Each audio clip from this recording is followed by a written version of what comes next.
বঢ়িয়া হৈছে বুজিছ তোৰ অজুহাতটো বিৰাট ধুনীয়া হৈছে নয়নৰ সেই ব্যৱসায়ৰ কথা আলোচনা কৰিবলৈ নয়নৰ ভনীয়েক আহিছে তই সেই ব্যৱসায়ৰ কথাখিনি নয়নৰ ভনীয়েৰক কবি ভনীয়েকে গৈ পেলাই নয়নক ক'ব বাহ বঢ়িয়া ঠাট্টা নকৰিবিচোন দেউতাক দেখা পাই নাৰ্ভাছ হৈ গ'লো ওলাই গ'ল মুখৰ পৰা নাৰ্ভাছ হৈ গ'লো এফালে তই ফাঁকি দি থৈছ এফালে সেই মায়েৰে ফাঁকি দি থৈছে মায়ে কি ক'লে তই যাক সেই তোৰ বন্ধুৰ ভনীয়েক বুলি কৈছ মায়ে কৈছে সেইজনী আকৌ মাৰ বান্ধৱীৰ জীয়েক চা ৰুদ্ৰ বৰষাক যদি দেউতাৰ আগত চিনাকি কৰাই দিয়াৰ তোৰ সাহসকণ নাইকিয়া তেন্তে হ'বলগীয়া যুদ্ধখনৰ মুখামুখি কেনেকৈ হবি নে তই অস্ত্ৰ পেলাই দিবি এবাৰ বৰষাক হাঁহ ক'ব দে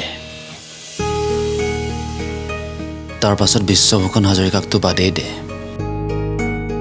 গোটেই বিশ্বৰ লগত যুঁজিবলৈ সাজু আছো মই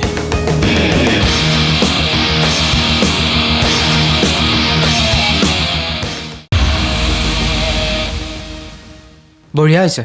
বুজিছ তোৰ অজুহাতটো বিৰাট ধুনীয়া হৈছে